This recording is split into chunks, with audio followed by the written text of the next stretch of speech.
apa kabar pemirsa? Berjumpa kembali dengan saya Nikmah Asyifa dalam program kesayangan Anda, program Berita 5 Sepekan Simpang 5 TV.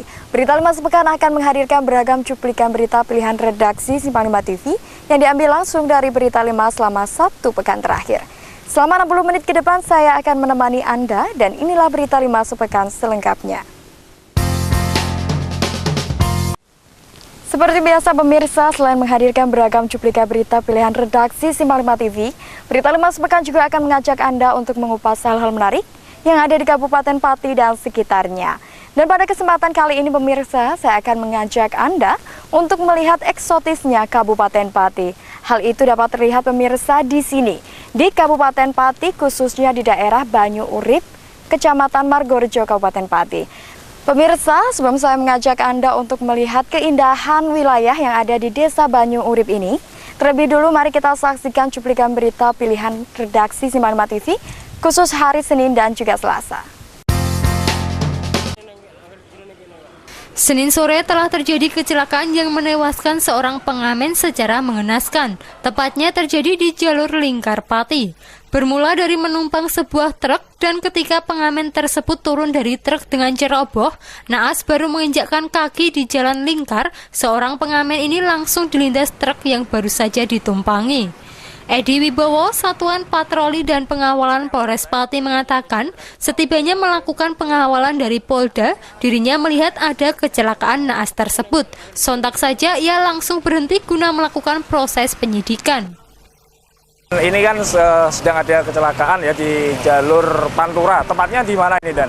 Di Lingkar Pati. Di Lingkar Pati. Nah, Dan bisa diceritakan mengenai kronologinya seperti apa? Dan tadi kan kita habis dari pengawalan, kita lewat. Ada orang tergeletak di sini, kita berhenti. Kita pindahkan ke tepi. Setelah itu kita cari itu apa? Yang saksi-saksi dari sini, dari teman-teman. Ini tadi dari temennya yang melihat tadi, itu tadi dari truk, lompat dari truk jatuh, terus dilindas sama truknya. Sama truknya sendiri? Iya. Oke.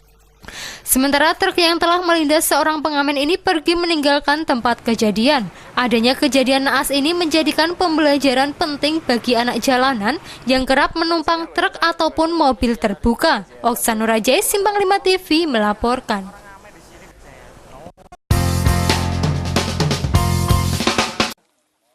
Suasana desa Karangsari, Kecamatan Sulang, Rembang seketika menjadi gempar. Pasalnya di tengah lahan persawahan berjarak 1 km selatan kampung, ditemukan jasad seorang pria dalam keadaan tengkurap. Mayat kali pertama ditemukan oleh Marji, warga desa setempat yang sedang berada di sawah miliknya. Semula Marji sibuk mengairi lahan cabai miliknya. Dari kejauhan mendapati ada sesuatu benda yang mencurigakan. Begitu didekati ternyata orang sudah meninggal dunia. Marji kemudian menghubungi kepala desa setempat. Tak berselang lama masyarakat pun berbondong-bondong ke lokasi kejadian. Posisinya gimana, Pak? Posisinya melong-melong itu Tengkurap. Sebelumnya nggak pernah lihat dia di sini, Pak. Setelah itu gimana, Pak? Terus mobil bocah Neoma langsung menghubungi Pak Lurah. Korban tewas teridentifikasi bernama Sumani, usia sekitar 40 tahun, warga desa Karangsari, Kecamatan Sulang. Ia diduga kuat bunuh diri dengan cara menenggak racun obat pembasmi hama.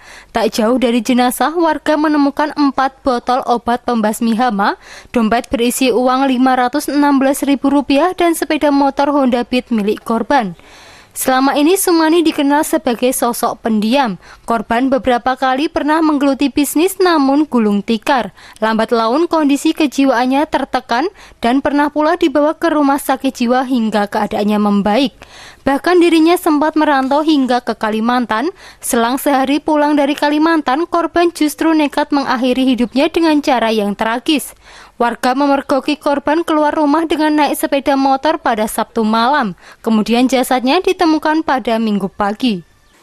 Dan ternyata informasi warga, yaitu tahu-tahu yang tahu Bapak Marji itu melihat ada KTP namanya Sumani. Jadi saya juga menduga, wah pasti bunuh diri gitu. Itu firasat saya karena sebelum itu dia itu sudah depresi istilahnya.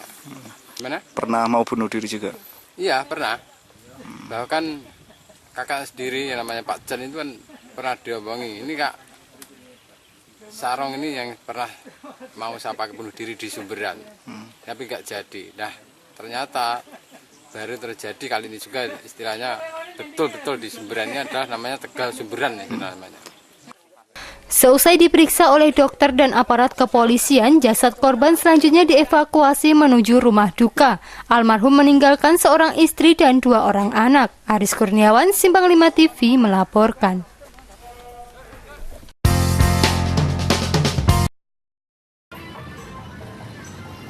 Penolakan terhadap Permen Menteri Kelautan Nomor 2 Tahun 2015 tentang pelarangan beroperasinya kapal nelayan jenis cantrang terus disuarakan oleh para nelayan cantrang. Selasa pagi, ribuan nelayan cantrang Pati yang tergabung dalam Front Nelayan Bersatu Pati kembali melakukan aksi demo. Dengan berkonvoi menggunakan sepeda motor, ribuan nelayan ini pun menuju kantor Bupati Pati. Sesampai di depan kantor Bupati, mereka langsung menggelar orasi tuntutan mereka agar peraturan operasional kapal cantrang dapat segera dicabut, serta menuntut agar Menteri Kelautan dan Perikanan Susi Pujiastuti untuk mundur dari jabatannya, mengingat peraturan yang diterbitkan tidak pro dengan nelayan. Selain itu, para pendemo juga membawa sejumlah spanduk dan poster yang berisikan penderitaan para nelayan atas kebijakan peraturan tersebut.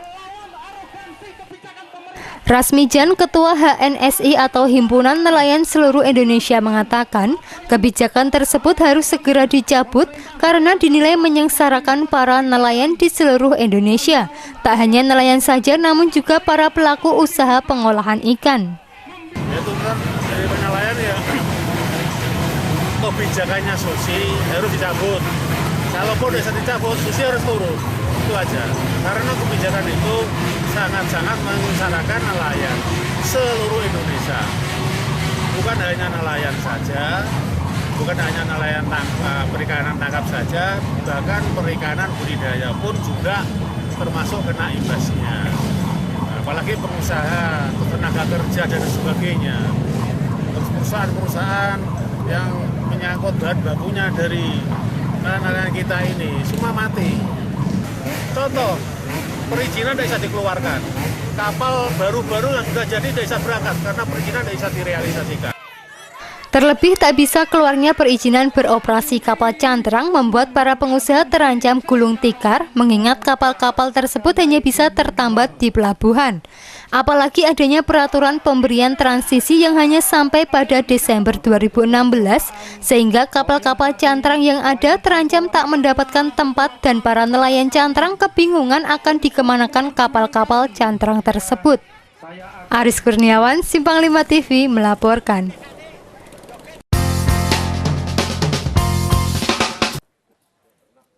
Petugas gabungan yang terdiri dari petugas Lapas Pati, Polres Pati, dan Kodim 0718 Pati ini langsung merangsek masuk ke kamar-kamar tahanan yang dihuni oleh para narapidana.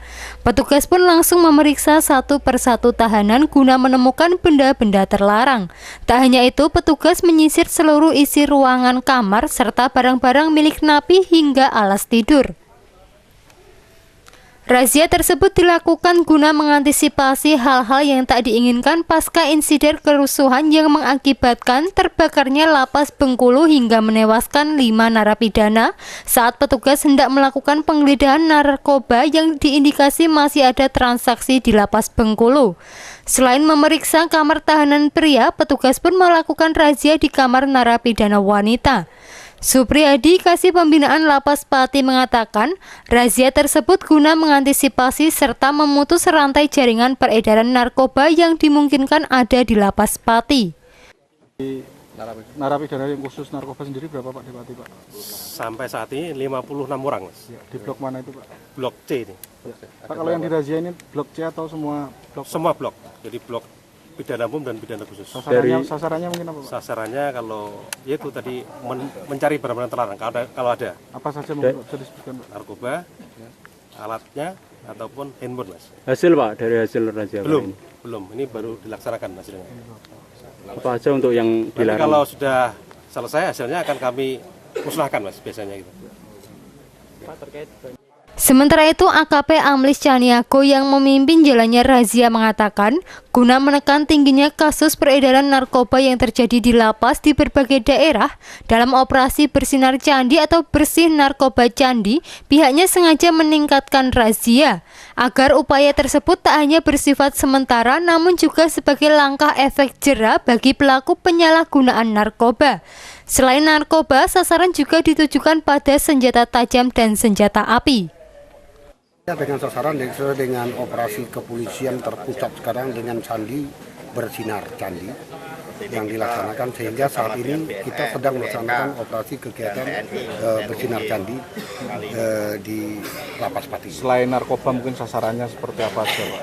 Ya, selain narkoba, walaupun kita fokus pada narkoba, mungkin nanti ada senjata tajam, mungkin ada barang-barang elektronik seperti HP dan lain sebagainya. Itu nanti akan kita sita dan kita koordinasikan dengan Dinas Intel. Kalau memang narkoba, ini dari BNK juga akan kita koordinasikan dengan BNK. Kendati dalam razia tersebut petugas belum menemukan narkoba, namun sejumlah benda-benda terlarang seperti spiritus serta benda-benda yang dapat memicu kerusuhan diamankan oleh petugas. Kegiatan tersebut akan terus ditingkatkan guna memberikan kesadaran bagi penghuni lapas terkait bahaya narkoba, mengingat status saat ini Indonesia darurat bencana narkoba. Aris Kurniawan, Simpang 5 TV melaporkan.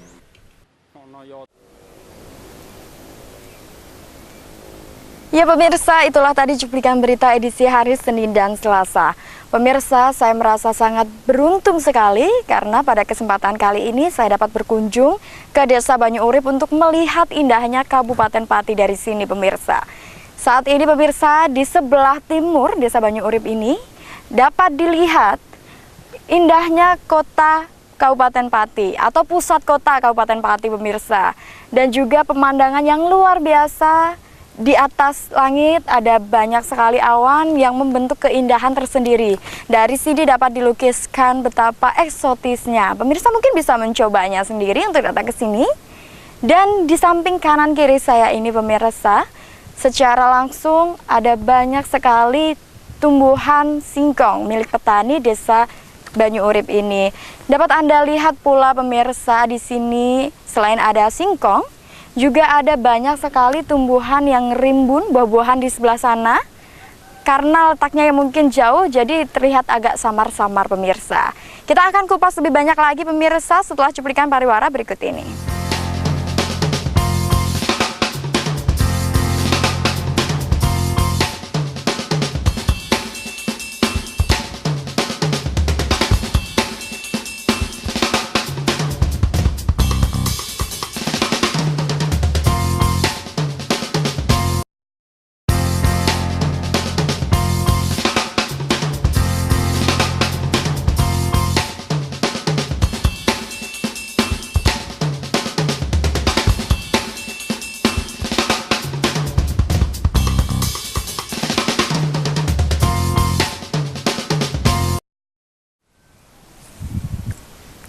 Terima kasih pemirsa, Anda masih menyaksikan Berita 5 Sepekan bersama saya Nikmah Asyifa.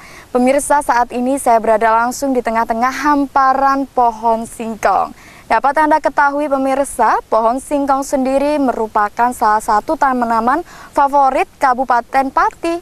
Banyak sekali masyarakat yang menanam singkong ini untuk dijadikan sebagai salah satu produk makanan maupun tepung terigu. Banyak juga pemirsa masyarakat Kabupaten Pati yang memiliki perusahaan pembuatan tepung terigu dari singkong. Dan ada banyak juga makanan ringan yang dibuat dari pohon singkong atau buah singkong ini sendiri. Pemirsa, mari kita saksikan cuplikan berita edisi hari Rabu dan Kamis yang diambil langsung dari Berita 5 khusus untuk Anda.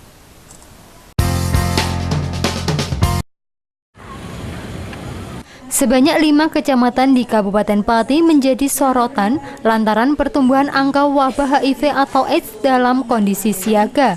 Sebagai figur pelayanan kesehatan di Kabupaten Pati, Rumah Sakit Mitra Bangsa yang kini berumur 13 tahun telah rutin menggelar penyuluhan bagi masyarakat untuk mengenalkan HIV/AIDS. Dengan umur yang mencapai 13 tahun ini, Rumah Sakit Mitra Bangsa menargetkan akan memberikan pelayanan yang lebih baik.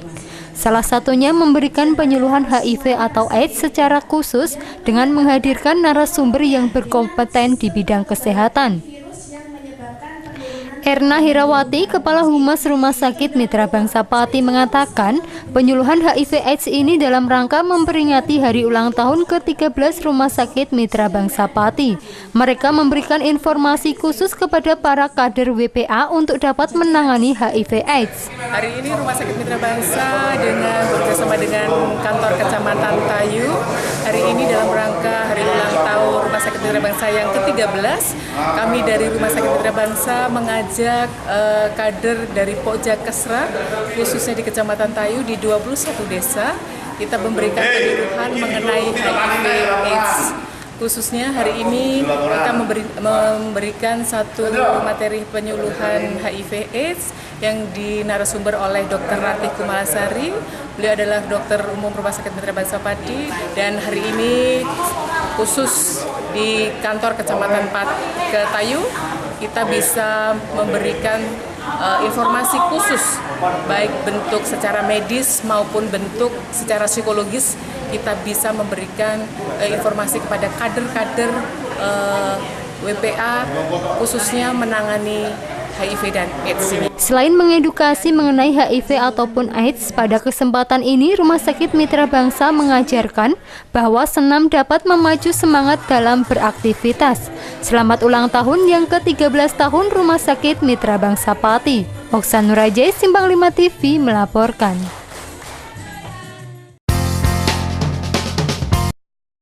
Usai melakukan sosialisasi KIE Kreatif, program kependudukan keluarga berencana dan pembangunan keluarga melalui media tradisional dan seni budaya yang bertempat di lapangan Desa Plukaran, Kecamatan Gembong, anggota Komisi 9 DPR RI Imam Suroso menyempatkan mengunjungi salah satu puskesmas setempat. Dalam kesempatan tersebut, Imam Suroso yang berada di Komisi 9 DPR RI yang menangani bidang kesehatan tersebut berdialog dengan sejumlah pegawai puskesmas. Tidak hanya itu, Imam Suroso pun tak canggung untuk mendatangi per pasien untuk menanyakan keadaan mereka dan selalu mengingatkan kepada petugas untuk memperhatikan para pasien, serta mendorong jika tidak tertangani untuk dapat dirujuk ke rumah sakit. Hal tersebut memang sangat penting dilakukan guna mendapatkan data yang valid dari pelaksana teknis, sehingga segala yang dibutuhkan untuk menunjang pekerjaan melayani masyarakat akan terakomodir dengan baik. Data yang valid tersebut akan diperjuangkan di tingkat pusat dalam hal pembuatan undang-undang sesuai dengan fungsi legislasi dan mendorong peningkatan anggaran sehingga tepat sasaran. Tidak hanya itu, karena mendengar kedatangan anggota DPR RI, AKP Sugino yang merupakan Kapolsek Gembong juga menyempatkan untuk berdialog dengan Imam Suroso. Sejalan dengan agenda reses tersebut, Imam Suroso yang merupakan putra asli Pati selalu berupaya menyempatkan turun ke masyarakat untuk menyerap aspirasi. Bahkan perjuangan Imam Suroso dinilai berhasil karena banyak bantuan yang diserahkan kepada masyarakat sebagai bentuk kepedulian dan keseriusannya mengabdikan diri kepada masyarakat. Tim Liputan Simpang 5 TV melaporkan. Puluhan santri yang tergabung dalam Aliansi Pembela Madrasah Rabu sore menggelar aksi simpati di depan salah satu hotel di Kabupaten Pati. Aksi tersebut digelar karena adanya keprihatinan terhadap kasus trafficking terkait penangkapan tersangka penjualan anak di bawah umur yang diduga dijadikan sebagai budak pemuas seks yang dilakukan oleh Polda Jateng di salah satu hotel tersebut beberapa waktu lalu. Dengan berorasi, mereka pun membawa poster penolakan terhadap praktik trafficking. Setelah melakukan orasi dan bersolawat, mereka menggelar sholat gaib sebagai simbol matinya para mucikari yang tega menjual anak di bawah umur sebagai pelaku seks komersial. Ali Ridho, Ketua Aliansi Pembela Madrasah mengatakan, Aksi tersebut merupakan aksi kepedulian terhadap anak di bawah umur, sekaligus mengecam keras praktik trafficking yang masih juga terjadi. Pihaknya berharap agar penegak hukum dapat mengusut tuntas kasus trafficking tersebut agar praktik trafficking dapat dihentikan. Mengingat anak-anak bangsa adalah aset bangsa yang sangat berharga sebagai penerus. Aspirasi supaya trafficking ini jangan terjadi di Kota Pati. Ya. Karena apa? Karena anak-anak ini adalah aset bangsa, anak-anak bangsa. Bila anak-anak ini diperjualbelikan, apa jadinya bangsa ini? Dan saya mohon pada penegak hukum, hal ini mohon untuk diusut secara tuntas. Dan juga kepada KPAI turun ke Pati untuk mendeteksi kejadian tersebut. Itulah aksi pada sore hari ini. Sementara itu, dalam konferensi pers yang dilakukan oleh pihak hotel menyangkal adanya keterlibatan The Savin Hotel sebagai sarana trafficking. Pasalnya, selama ini pihak Savin tidak menyediakan wanita panggilan, melainkan hanya melayani tamu yang menginap. Menurutnya, tersangka merupakan daftar target operasi Polda Jateng yang sudah lama diincar. Sehingga dalam penangkapan tersangka yang dilakukan di Hotel Savin tersebut, pihak Savin hanya sebagai sarana penangkapan. Dan justru pihak Savin mengapresiasi langkah Polda Jateng dalam penangkapan tersangka tersebut. Dari pihak hotel ingin mengklarifikasi bahwasanya kami dari hotel memang tidak terlibat, kami hanya sebagai ketempatan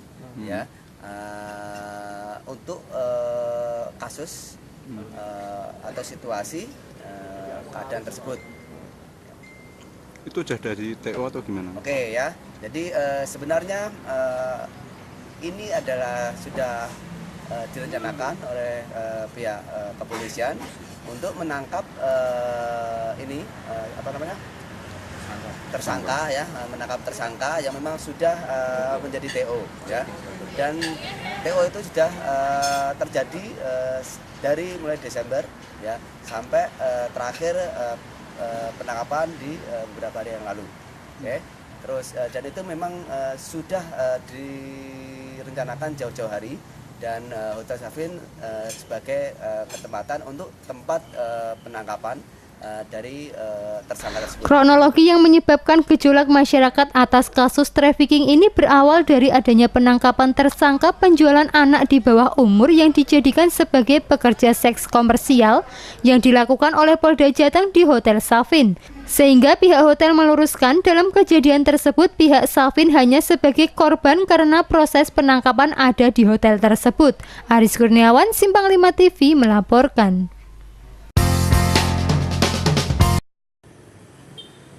Setelah Menteri ESDM Sudirman Said menegaskan rencana penurunan harga BBM jenis premium dan solar, hal tersebut disambut baik oleh pengguna kendaraan pribadi. Dalam kurun waktu 3 bulan ini, harga BBM jenis premium maupun solar selalu mengalami penurunan. Namun penurunan harga BBM tersebut membuat segelintir orang yang menggantungkan hidupnya dengan menyediakan jasa angkutan umum menjadi resah. Abdul Rahman, sopir angkot ini mengatakan, penurunan harga BBM ini akan berdampak juga pada penurunan tarif angkot. Dan jika harga seluruh kebutuhan tidak ikut turun, maka hal tersebut tentunya membuat dirinya kesulitan memenuhi kebutuhan keluarga. Sopir angkot itu BBM medun, tarifan medun, otomatis apa ya kudu medun, nek ora medun ora iso ngimbangi, berarti ya otonomi daerah ora mlaku. Nah, itu akan turun berapa, Pak? Perkiraan nek tarif cah sekolah itu perkiraan itu 2.500, perkiraan medun tarif umbal angkot cah sekolah itu 2.000. Kalau orang umum pedagang itu 4.000, kalau pedagang turun 3.000. Tapi kalau umum 5.000 turun jadi 4.000. Sementara itu harga premium yang sebelumnya Rp7.050 kini turun menjadi Rp6.550 per liternya. Sedangkan harga solar dari Rp5.750 kini menjadi Rp5.250 per liternya. Oksanur Rajai, Simpang 5 TV melaporkan. Pemirsa, telah tadi cuplikan berita edisi hari Rabu dan Kamis. Pemirsa, dari desa Banyu Urip ini masih terlihat banyak sekali pemandangan yang eksotis. Jika di sebelah timurnya tadi kita dapat melihat pusat kota Kabupaten Pati yang begitu indah. Kemudian kita juga bisa melihat hamparan pohon singkong. Dan sekarang kita dapat melihat di sebelah baratnya pemirsa, itu adalah Gunung Muria. Dapat dilukiskan pemirsa betapa indah dan eksotisnya pemandangan dari sini, apalagi ditambah dengan awan yang berada di atas puncak gunung, dan beberapa awan tersebut juga sedikit menyelimuti puncak gunung tersebut. Pemirsa tentu penasaran kan? Masih ada banyak sekali cuplikan berita yang lainnya, jadi tetaplah di Berita 5 Sepekan Simpang 5 TV.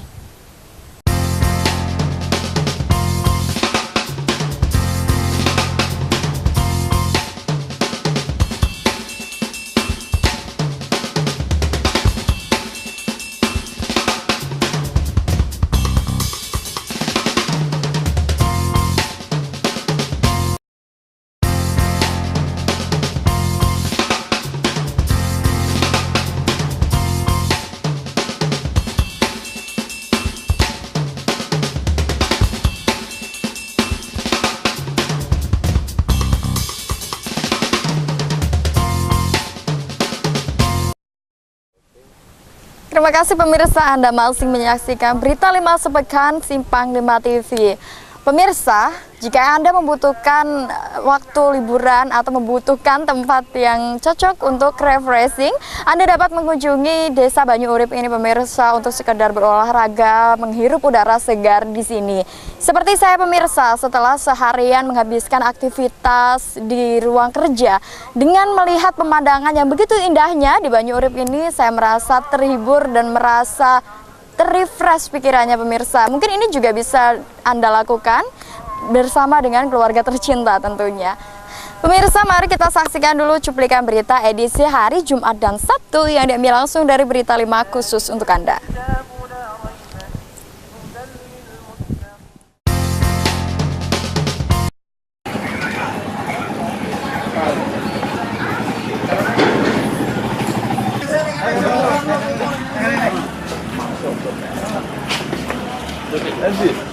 Petugas Satpol PP Rembang gencar melakukan razia. Razia kali ini dipusatkan di kawasan pertokoan depan Masjid Jami, pinggir jalur Pantura, Kecamatan Lasem. Petugas Satpol PP menyisir emperan toko yang kerap menjadi tempat mangkal para pelajar, kemudian warung kopi maupun arena permainan video game juga tak luput dari penyisiran petugas. Alhasil 18 orang pelajar dari berbagai sekolah diamankan. 13 diantaranya kelas 12 yang sebentar lagi akan mengikuti ujian nasional. Mereka berdalih tidak membolos sekolah namun kebetulan sedang pulang pagi. Sedangkan 5 anak lainnya tercatat masih kelas 10 dan kelas 11. Satpol PP memilih mendatangkan guru dari sekolah masing-masing.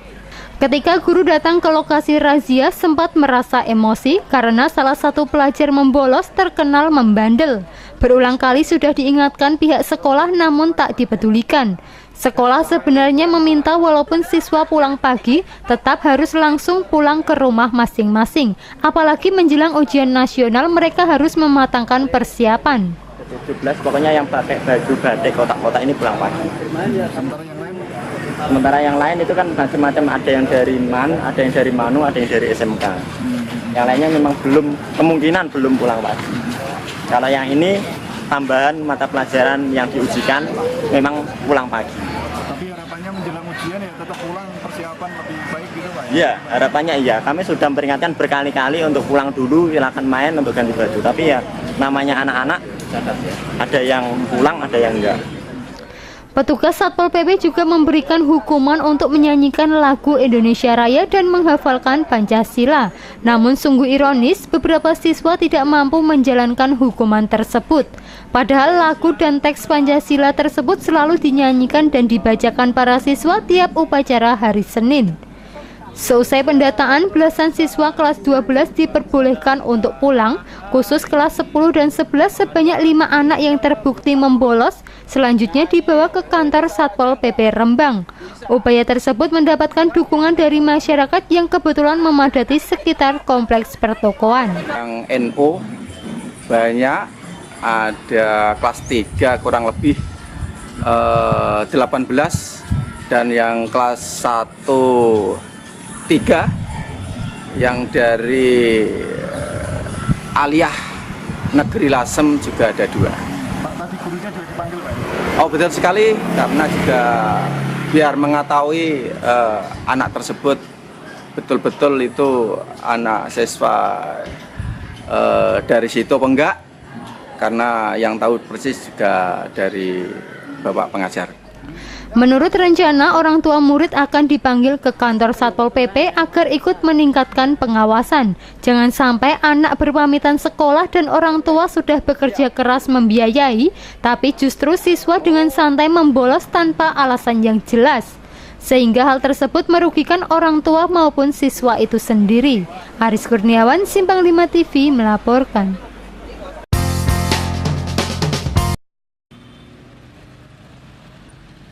Kecelakaan tunggal yang terjadi di jalur Pantura Kudus Pati Kamis pagi, tepatnya di kilometer 12 Desa Gondo Arum Jekulo Kudus, mengakibatkan jalur Pantura macet. Kecelakaan itu terjadi ketika truk tronton bernomor polisi L9601UJ yang bermuatan kayu lapis dari arah Surabaya menuju ke Jakarta hendak mengisi bahan bakar. Ketika sampai di depan SPBU Gondo Harum, truk tersebut hendak belok namun beloknya terlalu keras sehingga mengakibatkan muatan goyang dan akhirnya tali pengait putus yang mengakibatkan muatan kayu lapis tumpah di jalanan. Barang muatan yang tercecer di jalanan inilah yang membuat laju kendaraan menjadi tersendat. Sementara itu, untuk mengantisipasi kemacetan, sopir truk dibantu dengan sopir yang lain memasang rambu-rambu jalan dan mengevakuasi kayu lapis ke pinggir jalan. Kemiringan gini. Terus kecantol sampai kalau kecantol mana sih? Kalau ini kecantol sasi. Itu mau dibawa kemana, Mas? Tujuan Jakarta. Berarti kereta dari Surabaya.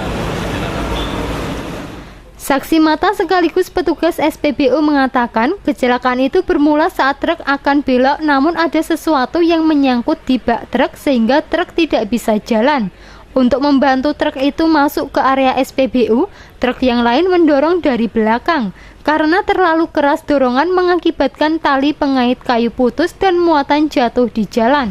Miring ini mergo napa? Muatan iki. Ajeng mlebet terus kemiringan ngono. Muatane ajeng. Kelebihan berarti, Pak ya. Beruntung tidak ada korban jiwa dalam peristiwa tersebut. Namun kecelakaan tunggal tersebut mengakibatkan kemacetan panjang hingga 3 km dan baru terurai hampir 1 jam lebih. Aris Kurniawan, Simpang 5 TV melaporkan.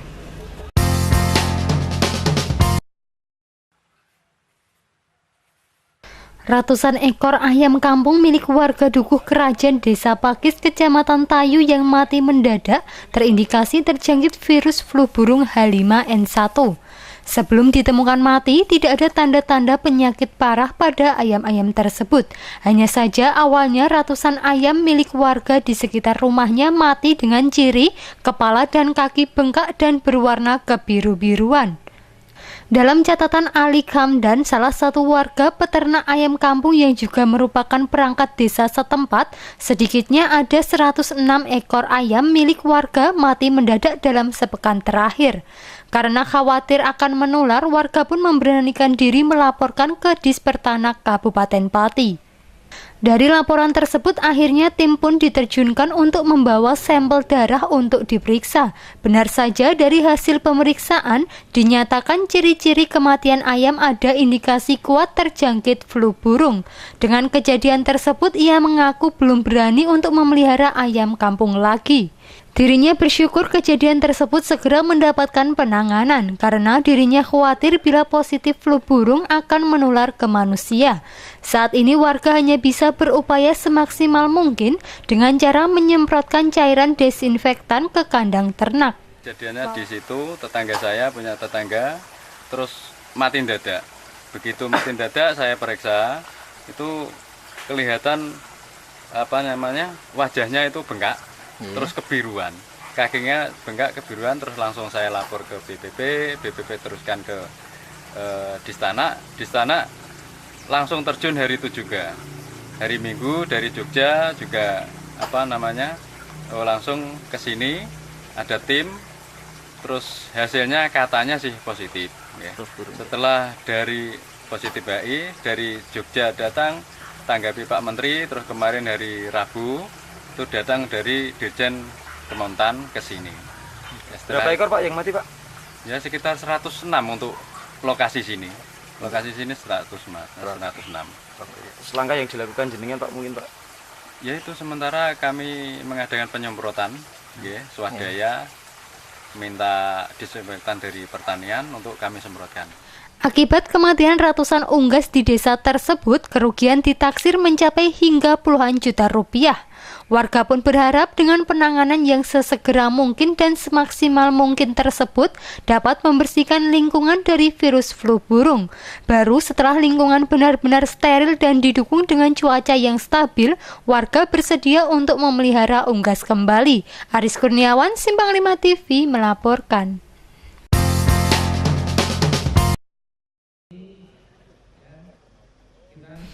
Tepat pukul 00 WIB Sabtu dini hari, soal ujian nasional siswa SMA dan sederajat untuk wilayah Provinsi Jawa Tengah mulai didistribusikan dari percetakan dengan dikawal ketat polisi bersenjata lengkap. Untuk menghindari kebocoran, selain dijaga ketat oleh polisi, sebanyak 35 armada truk pembawa soal ujian juga dikawal masing-masing Dinas Pendidikan Kabupaten dan Kota yang sebelumnya melakukan verifikasi jumlah soal masing-masing kota kabupaten. Menurut Wakil Kepala Polisi Resor Kudus Kompol Yunaldi, dalam proses perjalanan ini armada yang mengangkut tersebut tidak diperkenankan berhenti atau beristirahat selain karena kondisi terpaksa. Dan sesampainya di kota tujuan, armada tersebut langsung akan disambut 2 polisi untuk proses penyimpanan hingga didistribusikan kepada masing-masing sekolah. Ya karena ini dokumen rahasia negara, jadi kita kawal setiap truk ada anggota polisinya. Nanti setiap perbatasan kabupaten diestafet oleh Polres tempat, dikawal di depan. Tapi anggota kita sampai ke tujuan alamatnya diserahkan ke Polres di mana ini tujuannya, seluruh Jawa Tengah. Jadi kalau ke arah sana kita konvoy nanti sampai di Pati misalnya turun dulu, baru nanti lanjutkan sampai ke Blora sana. Ke arah Cilacap juga begitu, ke arah Solo juga begitu. Jadi setiap Polres sudah kita koordinasikan dari tadi siang untuk dikawal, baik oleh lalu lintas tempat. Kalau prosedur untuk polisi mengawal Pak, mungkin ada harus pakai senjata itu gimana Pak? Oh jelas, jadi standar pengawalan itu tentu aman bagi barang yang dikawal, aman bagi orang lain, aman bagi dirinya sendiri. Kepala Dinas Pendidikan Provinsi Jawa Tengah, Nur Hadi Amianto mengatakan, verifikasi data soal tiap-tiap kabupaten sangat penting karena bertujuan untuk meminimalisir kesalahan kirim dan jumlah, sehingga tidak terjadi kendala saat jalannya ujian nanti. Dari Sukonayon itu pagi-pagi itu dari sekolah dan madrasah ngambil, sehingga kesempatan untuk membuka dan sebagainya semakin kecil. Dan tiap hari mengambil dan alhamdulillah ini kan kami dengan Kemenang ini bisa kompak dengan petugas silang ya Pak ya, petugas untuk pengawasannya silang. Jadi bukan gurunya sendiri, seperti istri saya itu guru ya, pas mata pelajaran kimia dan fisika dia libur. Dengan penjagaan ketat ini diharapkan tidak akan ada kebocoran soal ujian khususnya di Provinsi Jawa Tengah. Adapun jumlah peserta ujian nasional tahun ini yang diselenggarakan hari Senin sesuai daftar nominasi tetap sebanyak 392.019 peserta. Tim Liputan Simpang 5 TV melaporkan. Ya pemirsa, telah tadi cuplikan berita edisi hari Jumat dan Sabtu. Pemirsa, bagaimana setelah saya mengajak Anda di Desa Banyu Urip ini, apakah Anda tertarik untuk mengajak keluarga? Halo. Aduh pemirsa, direcokin ini sama Mas Ahmad. Kenapa kamu? Iyalah. Ngapain di sini? Aku ini lagi taping berita 5 sepekan. Kamu lagi ngapain? Hai pemirsa. Aku lagi mencari udara segar, Mbak. Udara sini segar. pemandangannya bagus. Jadi kamu Udaranya sering juga kesini? fresh, ya. Kalau habis kerja saya pasti kesini kalau sore. Karena bagus Rumah saya ya. dekat situ lah, Mbak. Boleh mampir ya nanti Boleh setelah nanti, ini. ya. Aduh, oh ya Mas, kamu berarti udah sering datang ke sini. Sering kalau sore, Mbak. Di sini kan tanpa polusi. Tanpa polusi ya, memang. Udaranya fresh banget. Iya, kenapa nggak ngomong sih kalau kamu sering kesini kan nanti kita bisa barengan. Ya nggak tahu, kamu nggak nanya sih, Mbak. Aduh pemirsa, ternyata saya bertemu dengan salah satu kru Simpang 5 TV. Dia adalah Mas Ahmad. Ya mungkin pemirsa juga sedikit banyak telah bertemu dengan dia di layar kaca tentunya. Begitu ya Mas Ahmad ya. Iya nggak asing. Tapi kamu sendirian tadi? Ya apa? Sendirian tadi? Ya sendirian lah. Enak sendirian daripada banyak orang nanti ribet nggak jadi menghirup udara segar nanti, Mbak. Iya, nanti juga mah direcokin Enak ya. Aduh, menikmati sendiri. Aku nggak nyangka sekali bisa ketemu sama kamu nih Mas Ahmad. Oh iya Mas Ahmad, mungkin bisa diceritakan kesan kamu mengenai tempat yang ada di sini. Kesannya ya tempatnya itu enak buat kalau sore gini, adem, terus pemandangannya bagus kalau sore, terus udaranya juga seger ya, juga angin sore gini kan bagus buat kesehatan katanya. Betul sekali. Dan saya lihat juga kamu selalu fit di kantor, tidak pernah absen dan benar-benar ini mungkin ini rahasia kamu ya, jaga kesehatan dengan jogging di tempat yang sejuk begitu pemirsa. Jadi pemirsa tidak perlu jauh-jauh mencari tempat hiburan maupun tempat untuk berolahraga. Di sini sangat cocok untuk mengajak Anda dan juga keluarga Anda untuk menikmati indahnya Kabupaten Pati sekaligus udara yang bersih dari polusi. Ya Mas Ahmad, sekarang mau kemana nih? Mau melanjutkan lagi? Di sana, Mbak. Ya udah. Selamat bertugas ya, Mbak ya. Iya deh, oke. Ya pemirsa, tak terasa 60 menit sudah saya menemani Anda dalam program Berita 5 Sepekan Simpang 5 TV. Jangan lupa saksikan Berita 5 Sepekan Simpang 5 TV setiap hari Minggu pukul 19 waktu Indonesia Barat hanya di Simpang 5 TV. Saya Nima Asyifa beserta kru kerabat kerja pamit undur diri. Terima kasih atas perhatian Anda, selamat beristirahat malam dan sampai jumpa.